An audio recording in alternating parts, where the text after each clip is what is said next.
Greetings, men and gentle ladies. I'm the man with the inside voice, my dual inside voices, Anonymous, or just Anony for short. So, Riya. She's a very problematic character right now, is she not?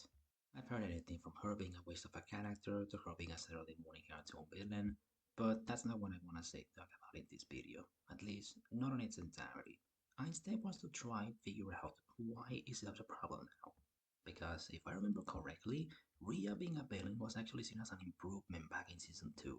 Then again, anything over early middle season 2 Riya will be an improvement, so maybe that's it. But now, we're here to talk about All Stars Riya, not season 2 Riya.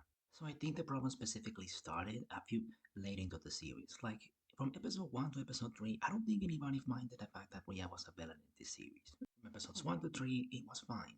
Then episode 6 hit, and don't get me wrong, episode 6 is easily the best part of the Disventure Camp All Stars so far, especially of the premiere, and likely of the rest of the series if the one continues the way it is.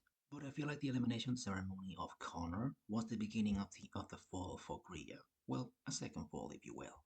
Because once he's out, any competitor that Rhea showed beforehand is completely gone. She just acts like a break without any hints of subtlety, which, given the fact that she's an actress, you'd think she'd be a master at. But she's better as true and true. And for the merch arrives, it's pretty much all we have from her. Once the merch arrives, we do get a bit more complexity, at least I think, but until then, we're stuck with a cardboard cutout yet again.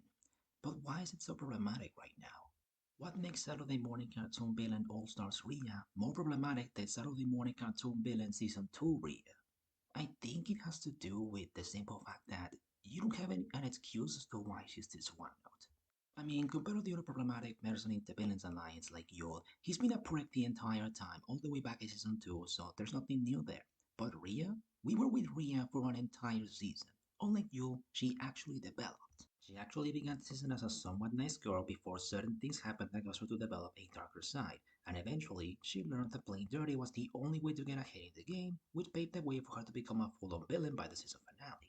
And this is without mentioning all the other things that happened to her, like her becoming friends with Rosa Maria and having to wonder if she was being replaced by Lake, considering the fact that those two were definitely closer than Rhea was with Rosa. Or a connection that Rhea did develop with Carol, which led to her seeing that Eden was sabotaging her, which led to her giving a broken leg, but nobody did anything about it, which told her that playing dirty was what was the way to get ahead.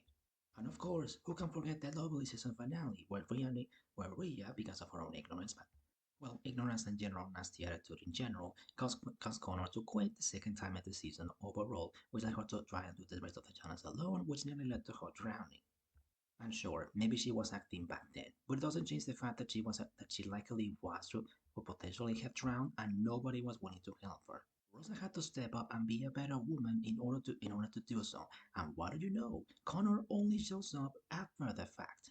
Does Ulsters do anything with this? Well, she shows herself to be a little bit scared of the scuba diving challenge in episode 3, but besides that, no, I don't think so. You could say that her general distrust of Netflix's dislike for Connor come from what happened in the season finale, but ironically enough, for a person who has next to no subtlety in how she acts, Reggie never actually outright says that this is the case. The most she just says is that Connor caused her to lose, which is so vague that it could literally mean anything. Even during episode 11, the comeback challenge, when the two of them are at each other's throats and Rhea show have no reason, nor need to hold back and not verbally destroy the man, she still only says that he caused her to lose without explaining why. And the other things about Rhea that could have been used to give her some complexity don't even go address detail. The 2 decade long gap between her and Connor when there was clear attraction between the two, never addressed. Her going behind her own alliance's back and getting eliminated by not telling Rosa Maria to use the immunity to totem her despite knowing that she was being targeted, never addressed. The fact she saw with her very own eyes Aiden sabotage another team and get away with it, but basically proving to her that playing dirty was the way to get ahead in the game, never addressed. The only real thing that gets addressed in All Stars regarding Rhea is the fact that she nearly dropped Aiden off a cliff. And yeah, that's something that definitely should be mentioned, but it's only mentioned in passing. It's not even done like a big plot arc centering on the fact that Rhea nearly could have killed someone over the prize. Or even wondering if Rhea really meant to drop Aiden off the cliff, or if it was an accident she just decided to go along with it. No, it's only ever mentioned by Aiden in order to make Rhea come across as a worse person. And yeah, I agree. That was awful. I feel like there's a bit of a wiggle room when you can question whether she really meant to do it or not, but it doesn't change the fact that but even if she didn't mean to throw him off the cliff, she still left him there to die when he asked for help. But when Riya has so many of these other things that you could use to give her some complexity, and you make the conscious choice not to focus on them. And yes, it is a conscious choice. This is a 21 episode season.